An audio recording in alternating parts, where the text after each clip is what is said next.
पीले दांत वाली बहू। रंजना कभी ब्रश नहीं करती थी। उसे कितनी बार उसके माँ बाप ने डांटा, लेकिन उसका कोई असर उस पर होता ही नहीं था, जिस कारण से उसके दांत पीले पीले हो जाते हैं। शादी के बाद। अरे बहू, वैसे तो तुझ में कोई कमी नहीं है, पर तेरे दांत इतने पीले कैसे हैं बेटा? कैसे मतलब? कुछ सर्जरी थोड़ी ना कराई है। तो क्या नाम, मैं ब्रश नहीं करती थी तो पीले हो गए। अब क्या करूं? आप कहें तो लाल करवा लूं या फिर काले? यार, ये क्या है? क्यों माँ से लड़ रही हो? लड़ रही हूँ? अरे मैं लड़ रही हूँ या ये बोल रही है कि दांत पीले हैं, पीले? अरे तपस्या थोड़ी ना की है इन्हें पीले करने के लिए। बकायदा ब्रश नहीं किया है 20 साल तक, तब जाकर। छी, कैसी बात कर रही हो? ये उस वक्त तो पीले नहीं थे जब हम लोग तुम्हें देखने आए थे। अरे तब साफ करवा लिया होगा डेंटिस्ट के पास जाकर। अब देखो कैसे पीले पीले लग रहे हैं। रंजना सास की तरफ गुस्से से देखती है। फिर शुरू हो गई पीले पीले पीले। अरे पीले तो तब भी थे जब मेरे हाथ का रसगुल्ला उड़ा उड़ा कर खा रही थी और बोल रही थी, लड़की नहीं गुणों का खजाना दे रहे भाई साहब आप। अब वो लोग करते भी तो क्या करते, पीले दांत वाली बहू पल्ले पड़ी थी तो झेलना तो था ही। एक दिन कीर्तन में रंजना गाना गा रही थी। अरे कमला बहन, माँ का द्वार है, यहाँ तो सब शुद्ध कराते हैं, फिर अपनी बहू को ब्रश भी नहीं करवाती तुम। दूर से पीले पीले दांत भक्ति में बाधा उत्पन्न कर रहा है। अरे कोई 2 साल के बच्चे थोड़ी ना लेकर आई हूँ मैं बहू बनाकर। अच्छी खासी लड़की है, अरे कैसे करवाऊं ब्रश? ये तो उसे खुद करना चाहिए ना। अब माँ बाप तो इसके जैसे तैसे निपटा दिए, ये नहीं सोचा कि सास कैसे संभालेगी। सास बहू को लेकर घर आ जाती है, लेकिन सोच लेती है कि आज इसे लेकर कहीं नहीं जाएगी। अगली रोज बहू कहती है, अरे क्या हो गया, मंदिर नहीं जाना क्या? कीर्तन का वक्त हो रहा है। मेरी मधुर वाणी से कान्हा जी जागते हैं और सोते हैं। आप तो जानती है ना उनकी भक्ति में कितना मन लगता है मेरा। वो क्या है ना, तबीयत ठीक नहीं लग रही है मेरी, आराम करूंगी मैं। तबीयत ठीक नहीं लग रही? अभी तो मिथुन के गाने पर नाच रही थी आप, और अब बोल रही है कि तबीयत ठीक नहीं लग रही। अरे भक्ति में मन लगा लो सासू, ऊपर जाना है, क्या मुंह दिखाओगी आप? हाँ? सास को बहू की बात पर गुस्सा आ जाता है। मैं क्या मुंह दिखाऊंगी, इसकी चिंता तो ना कर, समझी? अपने मुंह की चिंता कर, जो ये पीले पीले दांत लेकर हर जगह पहुंच जाती है। पता है लोग कितना मजाक बनाते हैं। ना जी ना, मैं नहीं जाना कहीं तेरे साथ। तो ये बात है, कोई ना, मत जाओ, मैं अपने कमरे में ही बैठकर भक्ति कर लूंगी। ऊपर वाला दांत थोड़ी ना दिखता है, मन देखता है, भावना दिखता है। और अरे बस बस, तू सब कुछ दिखा, बस ये सफेद चमकदार दांत ना दिखाना किसी को, है? जा यहाँ से। बहू को सास की बात का कोई फर्क नहीं पड़ता, वो तो जैसी थी वैसी ही रह जाती है। सुबह नहाकर किचन में खाना बनाना, फिर खाना खाना, कीर्तन भजन करना और सो जाना।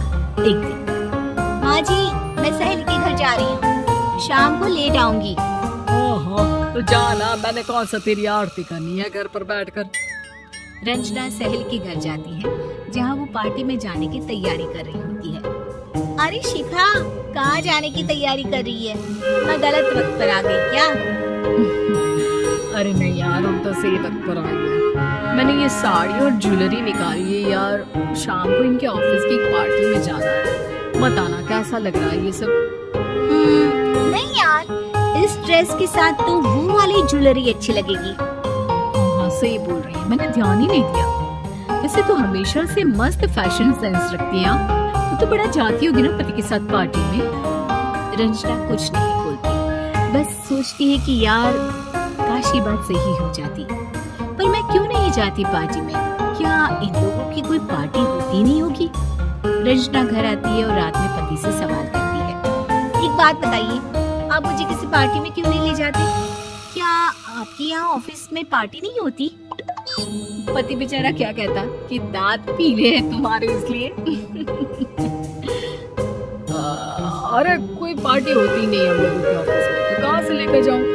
और मार्केट मॉल कहीं वीकेंड घूमना कहीं तो। अरे यार सारे हफ्ते में एक छुट्टी मिलती है, तो सोचता हूँ कि आराम ही करूँ। क्यों? रंजना मन मारती रह जाती है। पहले कभी सास के साथ मंदिर जाया करती थी, लेकिन वो भी सास ने ले जाना बंद कर दिया।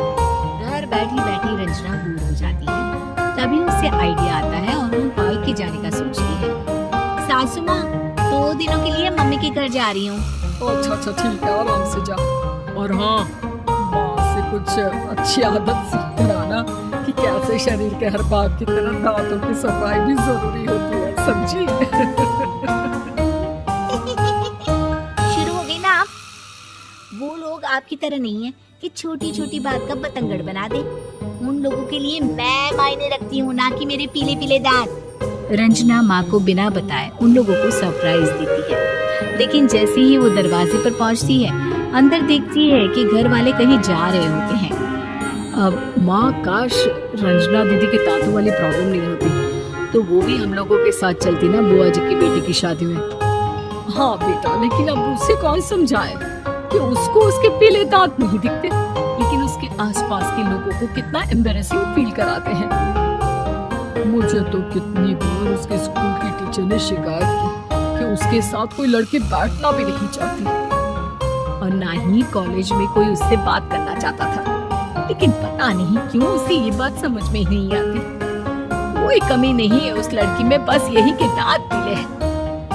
तो भला हो जीजा जी और उनकी माँ का, जो दीदी को जैसी है वैसे ही रखा हुआ है। रंजना को अपने घर वालों की बात सुनकर बहुत दुख होता है। वो सोचती है कि वो क्या करे, लेकिन फिर वो सीधा डेंटिस्ट के पास जाती है, अपने दांत चमकाती है और कसम खाती है कि वो रोज ब्रश करेगी। अरे क्या हो गया? तुम तो 2 दिनों के लिए गई थी ना? पर कोई ना, अच्छा है, चलो आ गई तो।